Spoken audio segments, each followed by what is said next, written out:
Hello, aujourd'hui je vous retrouve pour vous parler de mon expérience en tant que jury pour le prix du meilleur polar point. Je vais commencer par vous donner mon avis sur les livres, je vais commencer par ceux que je vais aimer et finir par ceux que j'ai moins aimés. Et ensuite je vous parlerai un petit peu plus de mon expérience, de comment j'ai fait pour postuler, comment ça s'est passé, etc. Donc si vous voulez en savoir plus sur comment être jury pour un prix littéraire, n'hésitez pas à rester jusqu'à la fin. Et je voulais commencer en remerciant les éditions Point parce que c'était vraiment super chouette de faire partie de cette aventure. Et les jurys littéraires, c'est vraiment le moyen de découvrir des nouveaux livres que j'aurais jamais lus par moi-même. Donc je trouve ça toujours super chouette. Alors, on commence par les livres que j'ai aimés, il y en a 5. Le premier, c'est Coupé de Chris Brookmere. Dans ce livre, on va suivre une jeune femme qui s'appelle Millicent, qui a été emprisonnée pour un crime qu'elle n'aurait pas commis, et elle, à l'époque, elle bossait dans les effets spéciaux du cinéma, donc ça se prête très bien à un thriller. Et en fait, en sortant de prison, elle va découvrir un nouvel élément qui va remettre en question toute l'enquête qui a eu lieu autour de son emprisonnement. Et donc c'est vraiment un livre que j'ai beaucoup aimé. J'ai trouvé que c'était le genre de livre où on a eu l'impression d'être dans une série parce qu'il y a du suspense et il y a plein de petits éléments qui ressemblent au fonctionnement des séries. Et j'ai trouvé que c'était super chouette qu'on soit dans le milieu du cinéma et des effets spéciaux pour un thriller parce que ça marchait vraiment très bien. Donc c'est un livre que j'ai bien aimé et qui est plutôt long, mais qui se lit très vite, donc je vous le recommande. Ensuite, le deuxième, je l'ai adoré, il s'appelle 6 versions, et en fait c'est le mélange parfait entre un podcast et un fait divers, parce que c'est un podcast dans lequel on raconte un fait divers. Le podcast va venir interviewer 6 personnes qui ont assisté de près ou de loin à l'événement et qui vont donner leur point de vue, et en fait, la personne qui écoute est censée deviner ce qui s'est passé.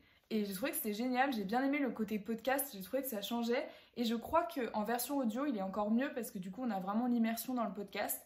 C'est vraiment un livre que j'ai beaucoup aimé, et en plus, c'est une saga, donc il se pourrait que je lise la suite, même si je crois que tout n'est pas encore traduit. Mais en tout cas, c'était une très bonne lecture, donc si vous aimez les podcasts de True Crime, je pense que vous allez vraiment aimer ce livre. Ensuite, un livre que je pensais pas particulièrement aimer, c'est Wild Wild Siberia. C'est une histoire de détournement de fonds dans la Russie. Donc au début quand j'ai vu ça, je me suis dit oula, ça va être compliqué. Et j'ai beaucoup aimé, ça m'a fait un peu penser à une série Canal+, dont je me souviens plus du nom, mais je vous la mettrai là. Et j'ai trouvé que c'était très bien fait et qu'on rentrait beaucoup dans l'histoire. C'est pas un polar, c'est un thriller, mais en fait on est vraiment sur une histoire autour de la finance et autour de cette course à l'argent. Et je trouvais que c'était très bien fait, en plus on a un panorama de la Russie dans les années 90. Et j'ai trouvé que c'était vraiment génial, c'est un livre que j'ai beaucoup aimé, donc je vous le conseille aussi. Ensuite, le quatrième livre que j'ai beaucoup aimé, c'est La Revanche. C'est un livre qui est génial parce qu'on parle de société, mais il y a un petit peu une morale, alors que dans les autres thrillers, même si certes on parle de société, il y a moins une morale, je trouve. En gros, c'est l'histoire qui se passe dans une ville finlandaise et il y a une boîte de nuit qui est touchée par une explosion. Et en fait, c'est une boîte de nuit qui est majoritairement fréquentée par la communauté LGBTQIA+. Et l'inspecteur Henrik, en fait, il s'avère que lui, il était à cette boîte de nuit juste avant l'explosion et qu'il est reparti de la boîte de nuit avec un homme. Et en fait, il ne veut pas dire à ses collègues qu'il était sur place, donc en fait, il fait de la rétention d'informations. Et c'est génial parce qu'en fait, on a... je sais pas si je vais spoiler en disant ça. Je vais pas le dire parce que j'ai peur de spoiler. En fait, je vais pas trop en dire parce que j'ai peur de spoiler, mais j'ai bien aimé parce que c'était vraiment hyper bien tourné. J'ai adoré le personnage principal. Je crois que c'est le livre dans lequel j'étais le plus attachée au protagoniste parce que j'étais hyper touchée par son histoire et j'ai trouvé ça génial. Et le cinquième livre que j'ai bien aimé, c'est Sarek. Et ce livre, pourquoi je l'ai bien aimé? Parce que ça se passe dans une randonnée. En fait, on a 4 personnes qui partent en randonnée et il y a une jeune femme qui est retrouvée en hypothermie et qui va donc raconter ce qui s'est passé dans cette randonnée pour qu'elle finisse seule en hypothermie. J'ai trouvé que la randonnée allait très bien avec le rythme du thriller parce que dans la randonnée on est dans un rythme qui est lent, on a un peu du suspense finalement, surtout pas là quand il se passe des trucs horribles. Et je trouvais que ça marchait trop bien avec le thriller et que du coup on avait autant le côté paysage magnifique, introspection, que le côté drame, thriller, suspense. Et donc c'est un livre que j'ai beaucoup aimé. J'étais juste déçue de la fin parce que c'est une fin ouverte et que je n'aime pas les fins ouvertes. J'ai trouvé ça très énervant. Mais j'ai beaucoup aimé le livre, donc on va faire comme si la fin n'existait pas. Et ensuite je vais vous montrer les 5 autres livres que j'ai moins aimés. Il y en a 3 que j'ai trouvé très bien, mais je pense que j'étais pas dans le bon état d'esprit. Et il y en a 2 autres que j'ai trouvé moins bons. Il y a La Situation. Dans ce livre on est en France en 2030 en pleine guerre civile et c'est hyper réaliste. Et c'est très bien fait, c'est très intelligent. Juste, je pense que j'étais pas dans le bon état d'esprit pour l'apprécier, mais je pense que c'est vraiment un bon livre parce que la dystopie est vraiment super bien construite et en fait elle fait peur parce que c'est hyper réaliste. On a une guerre civile entre une coalition de gauche et une milice d'extrême droite, donc on est quand même au cœur de l'actualité quoi. Donc j'ai trouvé ça un peu flippant et j'étais pas dans le bon état d'esprit, j'avais pas envie de lire ça, mais j'ai trouvé que c'était hyper intelligent. Donc je vous le conseille si vous avez envie de lire un livre sur ce genre de contexte. Ensuite il y avait Brazilian Psycho de Thomas Joe Thomas. Et le truc, il fait 700 pages, c'est une brique, mais vraiment on ne s'en sort pas. C'est hyper intelligent, c'est hyper complexe, c'est très bien écrit, mais en fait juste c'est trop, enfin moi j'en pouvais plus. Et surtout, alors par contre ce que j'ai vraiment pas aimé, c'est que les chapitres sont très longs, et qu'en fait c'est une alternance de personnages dans tous les chapitres, mais qui est juste marquée par un saut de ligne. Donc par exemple là vous avez un saut de ligne, et en fait on change de personnage. Et alors déjà que c'est très dense, que c'est très complexe, mais là on change de personnage tous les sauts de ligne, j'avoue que ça j'ai pas du tout accroché. Mais c'est un livre qui est très très intelligent. C'est une fresque du Brésil qui est dévorée par la corruption au fil des années. Donc c'est hyper intéressant, mais c'était trop pour moi. Ensuite il y a Tokyo Detective, celui-ci c'est un tome 2, je crois qu'il y avait un tome 1 qui s'appelle Tokyo Vice qui avait beaucoup marché. Et j'ai pas trop aimé. Jake il est détective privé et il raconte comment ça se passe d'être détective privé à Tokyo. C'est intéressant, chaque chapitre parle d'un truc différent, mais ça m'a pas laissé une impression. En fait, je trouvais ça très intéressant, mais peut-être trop long, et je suis pas sûre que ce soit la bonne façon de le faire. Donc en soi, le contenu est hyper intéressant, mais je crois que j'ai été un peu rebutée par le format, et encore une fois, j'étais pas dans le bon état d'esprit, parce que évidemment, c'est un prix littéraire, donc j'étais obligée de tous les lire, mais parfois, c'était pas le moment pour moi de le lire.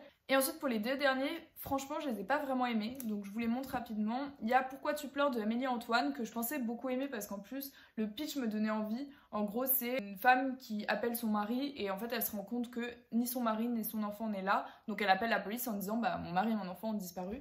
Donc à la base je trouvais ça trop cool, et en plus je crois que j'avais déjà vu sur les réseaux et que ça me donnait envie. Mais j'ai trouvé que c'était vu et revu. Enfin j'étais pas étonnée par le plot twist, j'étais pas étonnée par la façon dont c'était construit. Non, je vais pas accrocher. Et pourtant, il a été pas mal aimé par les autres lecteurs du prix, donc comme quoi c'est vraiment hyper subjectif. Mais moi, c'est pas un livre qui m'a transcendée. Et ensuite, celui-ci, j'ai vraiment eu beaucoup de mal. C'est Amour, meurtre et pandémie. Je crois que c'est un auteur qui est plutôt connu dans les thrillers, je l'ai vu dans pas mal de bibliothèques. Mais je n'ai pas accroché du tout, j'ai trouvé que c'était hyper robotique. Ça parle de la surveillance en Chine au moment du Covid, donc très intéressant comme sujet. Mais j'ai trouvé que c'était hyper robotique comme écriture, j'ai un peu l'impression d'être dans un jeu vidéo. Et j'ai même surligné un passage pour prouver. C'est formidable, directeur Chen. Mais sur quelle base avez-vous établi ce profil? Comme vous le savez, je suis un simple civil totalement inexpérimenté. Vous trouvez pas, ça fait phrase de jeu vidéo plate? J'ai pas du tout accroché à la plume, donc je sais pas si c'est moi ou si c'est la... je sais pas. Mais en tout cas, j'étais pas convaincue. Après, le fond est intéressant. Donc voilà pour ce bilan des 10 livres du prix du Polar Point. Donc comme vous voyez, ça fait une bonne pile. Pour parler un peu plus du prix en général, en gros, comment ça s'est passé? J'ai vu un appel à candidature sur les réseaux sociaux des éditions Point. J'ai postulé, j'ai été prise. Ensuite, ils nous ont envoyé les livres en 3 vagues différentes. Et on avait des groupes sur les réseaux sociaux dans lesquels on pouvait discuter avec tous les autres jurys. Je crois qu'on était 250 jurys. Et c'était trop cool parce que du coup on pouvait parler tous ensemble, donner nos avis, et c'était marrant de voir la diversité des avis. Il y a des livres où vraiment il y a des gens qui l'ont adoré et d'autres qui l'ont détesté. Par exemple Amour, meurtre et pandémie, il y a des gens qui l'ont adoré. Donc c'était hyper intéressant d'avoir cette diversité de points de vue. Il y a eu une cérémonie de délibération qui a eu lieu à Paris. Moi j'ai pas pu y aller, mais j'ai vu des vlogs de gens qui ont été, ça avait l'air vraiment super chouette. Ils ont été accueillis dans les locaux, ils ont pu discuter des livres, ça avait l'air vraiment super. Et il y a une cérémonie dans laquelle le gagnant va être annoncé en avril. Je sais pas si j'y assisterai parce que les places sont limitées et que c'est à Paris, mais en tout cas je trouve ça trop chouette. C'est vraiment une expérience que j'ai adorée et ça m'a permis de lire vraiment des thrillers que je n'aurais jamais pu lire. Et j'ai trouvé ça hyper intéressant parce qu'on avait quand même pas mal de pays qui étaient représentés dans les thrillers. Et moi j'ai tendance à lire des thrillers qui se passent en France, donc ça me faisait du bien de découvrir d'autres choses. Pour parler plus généralement des prix littéraires, moi j'ai été jurée aussi pour le prix du roman des étudiants de France Culture. Et en fait, comment ça marche? Soit vous voyez les annonces sur les réseaux sociaux, les appels à candidature, et donc vous postulez. Il faut savoir que les maisons d'édition, les organismes, etc., en général, ils recrutent à peu près toujours au même moment de l'année. Donc si un prix littéraire qui vous intéresse vraiment beaucoup, regardez à peu près à quelle période de l'année ils ont recruté l'année précédente. Ils vont probablement recruter au même moment cette année. Donc n'hésitez pas à rester à l'affût pour pouvoir postuler quand l'annonce sera faite. En termes de prérequis, je sais pas exactement comment ils sélectionnent. Moi je sais que j'avais postulé à des jurys où j'ai été prise avant que j'ai des réseaux sociaux. Et pour le prix du Polar Point, j'avais déjà mon compte TikTok qui était bien actif à ce moment-là.